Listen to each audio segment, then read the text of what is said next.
जो मुसलमान सबसे ज्यादा परेशान है वो वोटर लिस्ट के नामों के सत्यापन को लेकर है। मुसलमानों को वोटर लिस्ट में नाम रहने नहीं रहने से डरने की कोई जरूरत नहीं है। मैं मुसलमानों से इतना ही कहूँगा, ये मुसलमान और हिंदू का मामला नहीं है। बिहार में हर वो गरीब जिसके पास पेपर शायद न हो, हर वो व्यक्ति 50 लाख से ज़्यादा बच्चे बिहार से बाहर मजदूरी करते हैं। उसमें सभी जाति, सभी धर्म के लोग हैं, सभी वर्ग के लोग हैं, इसलिए घबराने की जरूरत नहीं है। ऐसा होता है, ये एक तरह से भाजपा का षड्यंत्र है। वो कोशिश कर रहे हैं कि वो लोग जो भाजपा के खिलाफ वोट दे सकते हैं उनका नाम काटा जाए, लेकिन ये नाम काट नहीं पाएंगे। अगर आपको इलेक्शन कमीशन अभी आपका नाम काटने का धमकी दे रहा है या आपको डरा रहा है, तो आपको लगे रहना है। चुनाव आते आते सबका नाम शामिल होगा, जिसका नहीं होगा उसके लिए हम लोग लड़ाई लड़ेंगे, सारे दल वाले लड़ेंगे। इससे डरने की जरूरत नहीं है।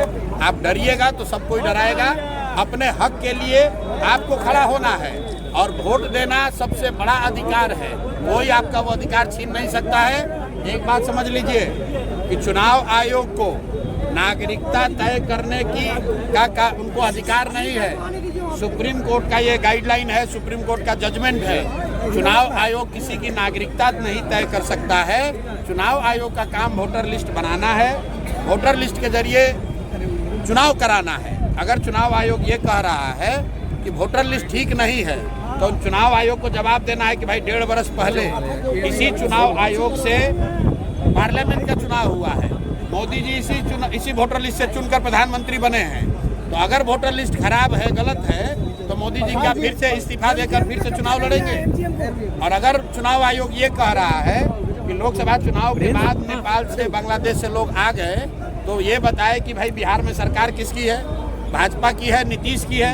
तो ये भाजपा नीतीश के सरकार के रहते बांग्लादेश और नेपाल से लोग आए कैसे? तो भैया ये संभव नहीं है। ये शुरुआती कीदड़ भभकी है, इससे डरने की जरूरत नहीं है। जिसका नाम कट रहा है, आप तुरंत हम लोग से संपर्क कीजिए।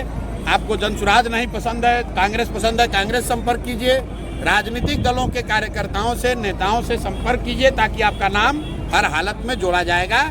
चुनाव आयोग आपका नागरिकता तय नहीं कर सकता है, ये उसके अधिकार क्षेत्र के बाहर का मामला है।